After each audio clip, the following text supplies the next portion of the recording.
As Western governments push forward a Ukraine peace plan, critics across the global south say the initiative exposes long-standing double standards in how the United States and Europe frame conflicts, accountability, and international law. Far from a neutral effort to end the war, the plan is viewed in much of Africa, Asia, and Latin America as a geopolitical tool designed to protect Western influence while overlooking humanitarian crises involving Western allies. Kenyan scholar Professor Patrick Losh Otieno Lumumba, one of Africa's most outspoken critics of Western interventionism, has repeatedly argued that Europe and the United States only mobilize moral outrage when their own strategic interests are threatened.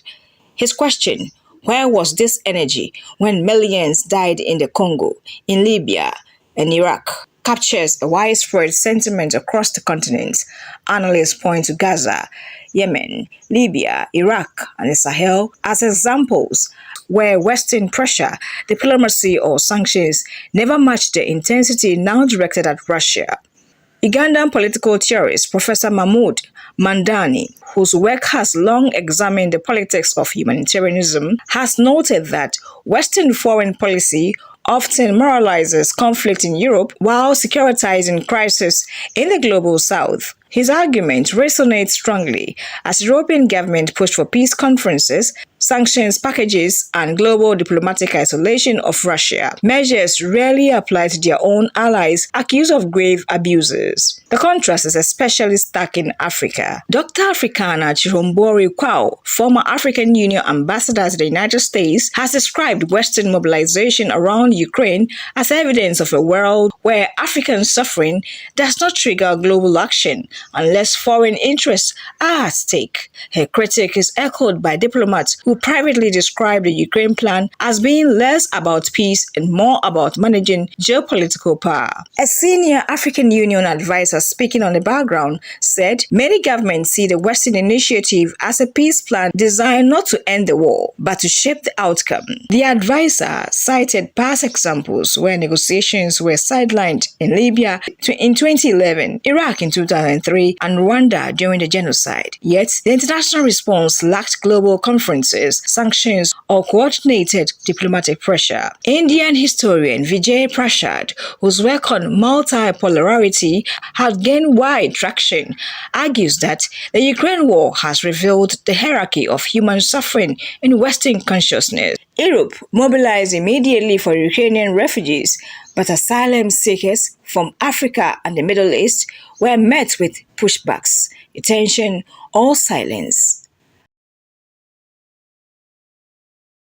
Prashad's analysis highlights a core grievance of the global south. Humanitarian values appear conditional on geography and identity. The economic impact of the war deepens this sense of imbalance. Rising fuel prices, disrupted grain markets, and tightening financial conditions have hit poorer nations hardest. Yet, Western states have expanded military budgets, while African nations face warnings from the IMF and the rating agencies, institutions heavily influenced by Western government. South African economist Professor Chris Lamsberg has noted that such pressures weaponize economic governance, pushing African states while no equivalent scrutiny is applied to Western wartime spending. Diplomatic pressures has also intensified.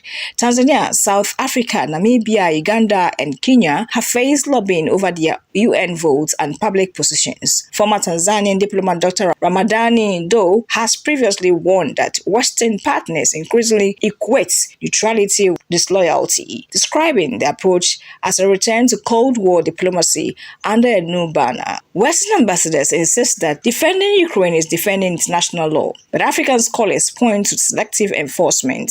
The International Court of Justice ruling against Israel have not resulted in sanctions or diplomatic isolation. Saudi operations in Yemen, long criticized by UN experts, never triggered EU-wide punitive measures. France's long history in the Sahel rarely received institutional accountability. Former UN Special Rapporteur Richard Falk, known for his criticisms of Western exceptionalism, has described this pattern as international law applied a la carte, depending on the political identity of the violator. The Global South sees this as a central contradiction in the Ukraine peace plan. Western media narratives reinforce the perception. When Ukraine resists, it is self-defense. When Palestinians resist occupation, it is terrorism. When Africa buys drones from non-Western countries, it becomes foreign influence. When Europe sends weapons, it is support. These contrasts form the backbone of critics by African editors, including those at MediaWire Express, who have examined Western framing since the conflict began. For many outside the West, the Ukraine peace plan symbolizes a deeper imbalance in global governance, one where Western states claim universal moral authority while applying it selectively. As Senegalese intellectual Fairwind said, a world built on asymmetry cannot demand symmetrical empathy. The war in Ukraine is tragic, and civilians deserve peace.